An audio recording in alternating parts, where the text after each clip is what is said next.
Hi, my name's Dee and welcome to Sunchild Tarot. Now, this is a general Gods at Play reading for the full moon. I've already done oracle card readings for each individual sign. Link down below to the playlist, obviously. I'm going to say link down below a few times here. So, what's your sun, your moon, your rising? Now, these Gods at Play readings, if you've seen them before, by their very, very nature, they are dramatic. They are looking at the masks that the archons are wearing to keep you separate from your divine purpose, and the gods that are working with you and that are on your side, trying to lift you up and reconnect you with your higher self, God, the divine, however you want to look at it. And because of the cards that I use, a selection of oracle decks, they are by their very nature dramatic, which makes them so much fun. But it is a general reading. So, and it's not even necessarily a reading where it's describing what's going on for you right now. It is a look at energies that can be around you, and it's something to file away and enjoy. And you may see situations that you're going through already in the reading, or you may not. And if you don't, go and watch your moon, go and watch your rising. In fact, always watch your rising. If you've got a choice, watch your rising. Now, it is an eclipse, so I suppose your sun and your moon are quite important on this one as well. But don't give away your power. Don't depend on what any YouTube tarot reader says. These readings are officially for entertainment purposes only. But more to the point, it is a form of entertainment because it's there for confirmation. You should be able to hear things that activate your confirmation bias, or basically just go, yeah, I know what that's on about. Now, also down there is a link to the show that I did with astrologer David Fisher, looking at the astrology of the full moon, super moon, blood moon, flower moon. Yes, power moon. No, flower moon. Total lunar eclipse. So as you can imagine, it's a bit of an event. We're in eclipse season now. These next 2 weeks between the lunar and the solar eclipses are considered to be a portal in and of themselves. I know this lunar eclipse is considered to be really good for opening portals for other realms. I will say, yes, now I wrote this down somewhere. If you have any Virgo in your chart, watch the Virgo reading, which is the second half. Timestamp down below as ever, because I'm going to waffle about the moon a little bit first and then get to the reading by jumping ahead to the timestamp. But please listen to my waffle at least once, because I think you might find something of value, hopefully. But if you have any Virgo in your chart, go and watch the Virgo reading. And if you are a Pisces sun, go and watch the Virgo reading. Because if you think about it, Pisces sun means Earth in Virgo. And it's a doozy, but that Pisces Virgo axis, because I've just literally done the Pisces reading, and to be quite honest, that was a doozy as well. So if you've got anything on that Pisces Virgo axis, go and watch both of them, to be quite honest. Right, so with this reading, you can ask a question beforehand. It's not one where I guarantee that you'll be able to tell if there's an answer or not. It's not like the monthlies or my sun with moon rising combination readings, where you can either tell, yeah, this is for me, this isn't for me. So it's I don't like saying take what resonates, because it just sounds so formulaic. But if the whole thing resonates, take it. And if the whole thing doesn't resonate, don't take it. I'm much more a fan of having the whole reading or not little bits. Now, obviously, I'm a YouTube channel. I'm personally a YouTube channel. I'm trying to grow the channel, so I will be very grateful if you would like the video once you've had your reading, give me a good judgment that way. But don't forget to hit that like button. And if you haven't subscribed already, please do, because it really will help me grow the channel, because I leave my subscriber number public while it's so absolutely and utterly pathetic. So I'm still looking for that magic 1,000. So all helped, gratefully appreciated, and thank you so much to everyone who has. Now there's also a link down there for the Facebook page for this channel, because I don't trust YouTube notifications, but more importantly, I also post on there a lot of the astrology weather report videos that I collect from YouTube. So I try to make it a bit of a one-stop shop. And also it's got its own inbox. So if you want to contact me for a personal reading, that Facebook page is the best way to do it. There is a link tree down there that'll take you to my Twitter and to my email and what have you. But trust me, Facebook's the best way to, as probably awful that is to say. Right, that was 5 minutes waffle already, and I haven't even got into the moon. So, in the Oracle card readings, I focused on the South Node. Now, what I want to focus on here is not even so much the lunar eclipse and the symbols of the lunar eclipse itself, apart from the inside degree or Chandra symbol for the 5-degree Sagittarius, where the eclipse is. I love this image. Also, being a Wonder Woman fan helps. A pair of shoes with wings on them. So basically, there's a blessing of Hermes. There is Hermes sandals. But what I want to focus on is Jupiter, because Jupiter is square to this eclipse and ruling this eclipse. Jupiter is at home in Pisces, obviously. It is dignified in Pisces, if you want to say it that way. It is also at home in Sagittarius. Now, I think that there's an extra whammy going on with Pisces. I've spoke about Neptune conjunct Pallas conjunct Orpheus in the Oracle card videos, playlist down below. But Neptune is, if you look at Neptune as the modern ruler, that's energizing Pisces and anything that's in it. You look at Jupiter as the traditional ruler, which I prefer traditional rulerships, it's energizing everything else in Pisces. The two rulers together cannot be a bad thing. Speaking as a Pisces, yes, things will get misty, and yes, things will get cosmic, and yes, things will get really, and this is quite a statement probably for all of Jupiter in Pisces this year and next year. But don't forget, we're going to get reined in by Saturn in a month or so's time as Jupiter goes retrograde. But moving on, the angel ruling Jupiter is Yelahia at 1 degree Pisces. It's actually 1 degree 11 minutes. So I looked up the angel number for that, which says very much it's about manifestation, prosperity, awareness, uniqueness, motivation, and independence. But basically, monitor your thoughts and stay focused. And that focus is a really, really important point.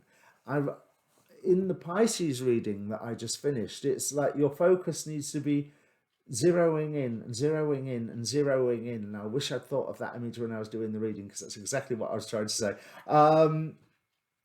But Yelahia, sorry, the angel number 111 is all about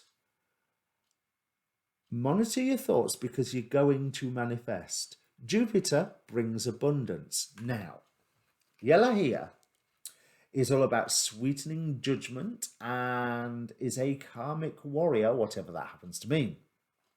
And I'm not even going to touch that phrase with the barge pole, because I think I know, but I think the understanding of that term is different for every single person. Because karma is different for every single person. But I like that sweetening judgment aspect. However, it's an eclipse, and as David pointed out to me, certainly in terms of, I think he was looking at the Indian astrology in the terms of the dragon Rahu and Ketu, or parts of the dragon Rahu and Ketu. He was saying that the eclipse is where the light is removed and so the demonic influence comes in. Now, the demonic influence, this decan is ruled by day by Furfa, Goetic spirit Furfa, or Furta, and by night, Seer. Now, Seer, or Seer, is his natural planet is Jupiter. So the fact that Jupiter in Pisces, in Seer's decan, gives that Jupiter expansiveness extra whammy for me. But it's given extra whammy to that Pisces energy. But let's have a look what Seer is about. Now, I would imagine around the eclipse is a great time, if you're into Goetic evocation, to evoke Seer. But I would cast some divination first, and I'm still apprehensive about doing any hocus pocus during the 14 minutes of the total eclipse. Wait till the sunlight has returned to the moon. And if you're wanting to contact Seer, I would imagine in that 14 minutes, although he is a timeless entity and lives in a realm beyond time, but you know, this time here, so he's going to likely be busy being during those 14 minutes, and therefore after the 14 minutes been in a really good mood. So Seer is actually quite a benevolent entity. Seer is known to increase the longevity of the witch, so that's really quite useful. Certainly when your days are getting on a bit. And he is apt for chakra work, specifically the second chakra, the soul star and the earth star chakra. So literally that he is an embodiment of working with the as above so below, and or the grounding yourself and bringing down white light, if you know the technique from that name. But most traditions have a version of linking yourself to Gaia and then bringing the energy down from the cosmos. Seer engenders the quick occurrence of things and catalyzes stagnated affairs with movement. He enacts the revelation of whatever persons in your life essay to keep you unaware of. So he reveals secrets. He presides over sorcery and brings about the fulfillment and gnosis of the will. So there's an understanding of self there, and there's an understanding of divine self there, or of just the divine. But the next bit is what I've highlighted.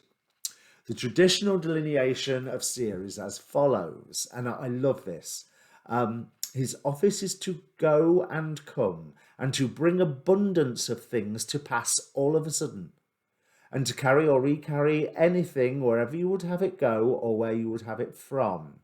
He can pass over the entire earth in the twinkling of a single eye. He gives a true relation of all sorts of theft and of hidden treasure and of other things. He is of an indifferent good nature and willing to do anything that the summoner requires.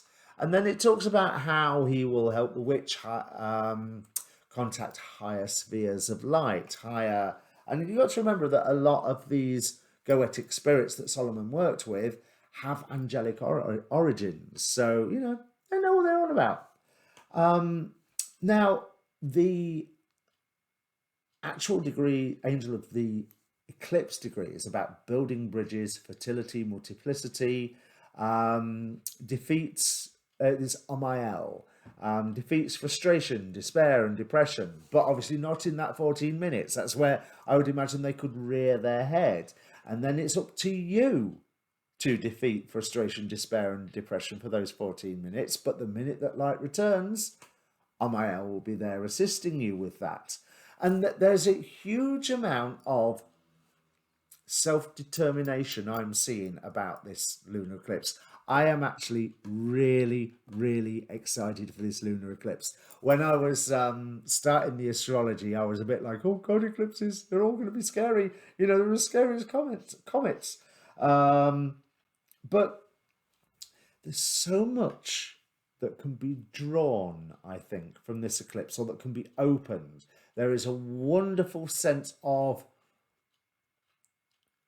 potential. And if this is the start of this 2-week portal, it is something to be celebrated, it is something to be experienced, and it is something to spiritually grab with both hands, in whatever way, shape, or form that may mean, because grabbing may be the wrong term. Because the other thing about this 1 degrees Pisces, there was a writer called Franz Baden who did evocations of what he called the degree heads of every degree of the zodiac. Now, 1 degree Pisces is ruled by Shad, who, among other things, inspires technical inventions. So there's this huge problem solving. He will, if you've got a little bit of genius in you, Shad will go, see that genius you've got there? Here, have that, see how you get on with it. Giving that inspiration. And there's power here, the Omega symbol. And if anybody knows where the Omega symbols are from, please do tell me. I've got this list of Omega symbols and I've no idea where they've come from. But this I really like. The Omega symbol for 1 degree Pisces. Remember, this is Jupiter ruling the eclipse, not the eclipse. From deep in the earth, the sound of a waterfall. Now, within that, we've got that sense of building of power, building of potentiality. We've got the idea of the underground stream, that magical current that runs through the earth that magicians and energy workers can tap into, the dragon lines, the ley lines, however you want to say it, with that cleansing sense of water, the waterfall. There's not much more for me. I mean, I've got loads of notes here, but they're all pretty much saying the same thing. This lunar eclipse is a doozy. Take advantage, take precautions. You know, don't do your hocus pocus during the 14 minutes of total blackout, but take advantage, meditate, sing, dance, do whatever feels right for you that gets your energies tingling, not just your fingers, but the air around your fingers, not just your spine, but the whole air around you. When the air that is around you is part of your sensory input, then yeah, you're well on the way. And with that, let me bring up the cards. Okay, Gemini, now this eclipse happens in your 7th house, so that's all about partnerships, long-term partnerships, best friends, friends for life, spouses, business partners, that sort of thing. But I'm not sure that is what's being discussed here. As the archons that are arraigned against you, or the masks that the archons against you are wearing, we have Achilles with confidence and Garuda with travel, which during these times has its own method of don't be too confident about travelling anywhere. We've got Heracles with strength, Hera with commitment. Now, these two never get on when they're on this row. Hera had no time for Heracles at all. So I'm not sure they'd get on any better as archons wearing them as masks. We have Persephone with a transformation and Nemetomna with secrecy. So the story that I'm seeing across this top row is that you are being called to go somewhere, and they want a commitment that you're going to go somewhere, and that you've got to be brave enough to go somewhere, and you've got to be strong enough to do it, and you'll find it to be a really transformative experience, and there's another agenda at play, so don't do it. Bluntly, don't do it. With the gods that are arraigned for you, Perseus, have the courage to not do it. Hecate with illumination, I nearly said with Illuminati there.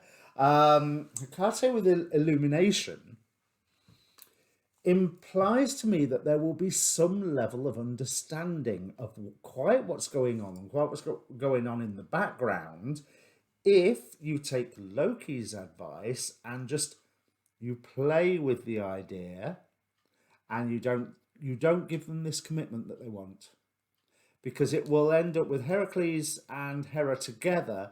That implies to me a sense of targeting, victimization, abuse. And as much as this offer to go somewhere and become something um, could look great on paper, yeah, I don't trust it. Really. Because there's better things coming your way. And that's why, so I'm not saying just look at everybody sort of, yeah, I'm not sure about you. Um, but whatever is being presented to you, I feel that it's playing on the urge to achieve a specific thing. But if you stay back from their offer and go, no, hang on a minute, I'm going to do it myself, you will find that things fall into place. Illumination, inspiration with Ceridwen, manifestation with Gaia, and with Michael, political authority. Now, I don't, as much as I'm happy to talk about politics and political structures and campaigns, I'll often use political campaigning as a metaphor. That's not what I'm seeing here. It's just like you having the authority over you. End of story. I will have my own authority because we have the guardian angel of young love. I accept love with gratitude. I am opened and made whole by its beauty. And there doesn't seem to really be a lot of love, certainly with, let's have a look here. I suppose there's love with Garuda for his wife and for Lord Shiva. But Heracles and Hera, as I said, abuse, victimization. Persephone, kidnapped to enter into a relationship. There's a good start. But again, this is all the archons anyway. This top row is always, always, always a trap. These gods that play readings are by their very nature dramatic. But what I am really seeing is you play along without committing yourself while you explore other options, and other options will become apparent, and it will be an option where you are in charge of you, not in control of you. Of course you're in control of you, but where you are in charge of your own destiny rather than having it being steered and manipulated by somebody else for who knows what agenda. And within that, you're finding a new self-love and quite possibly a new idea, a new direction to fall in love with, or an already existing idea or direction to fall even more in love with. Because the Ace of Cups to me is it's emotions, it can be love, but it also can be ideas because it's creativity. It is a cup can carry the water of life. You know, whether you mean that in a dune sense or whether you mean like a fountain of youth type sense. There is there's a new beginning on offer. Well, I get sick of saying new beginning. And I don't think new beginning is quite the right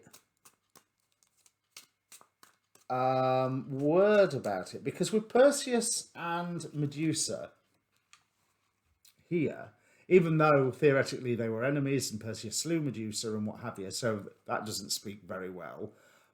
But Medusa was cursed for all the wrong reasons in Ovid's rewriting of the myths.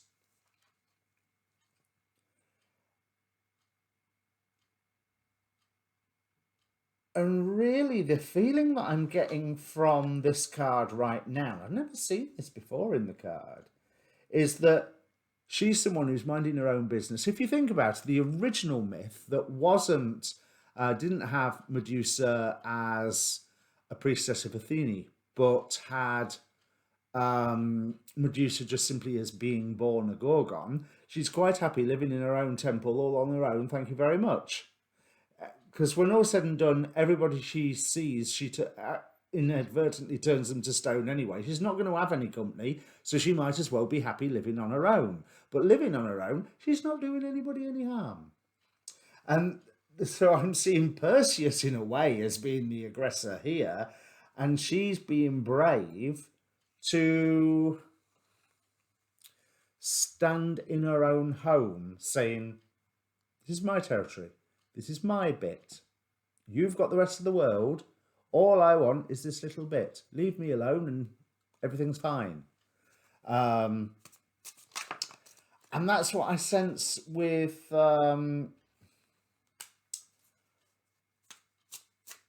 you, like I was saying, having control and authority over yourself rather than committing to something where somebody else is in charge. You may see the value in the offer that they are putting towards you because it seems so very familiar. But I think your insight, I think your insight will make you go, yeah, do I really want to become the person that would turn me into? That's wrong. So beware of people asking for commitments from you, especially ones that involve some form of travel, whether it is a metaphorical, ideological, or physical. Yes, make a commitment to your own self-determination here. Things may seem a little sparse at first, but they improve 5 to the 8 here because you find something that you want to work at for yourself. Some project that you are going to work with all by yourself. Yeah, that's pretty much everything that I see here, Taurus. Gemini. So my apologies there. So yeah, if it means anything to you, Gemini, comment down below. That was a lot shorter than I thought it was going to be, but that's what I see. Yeah, comment down below, like, share, subscribe, all that good stuff, because it really does help the channel. And I will see you at the monthlies. Plus, I've already done oracle card readings for this lunar eclipse, and I will no doubt be doing a show with David, which means I should get in touch with David. Okay, cheers.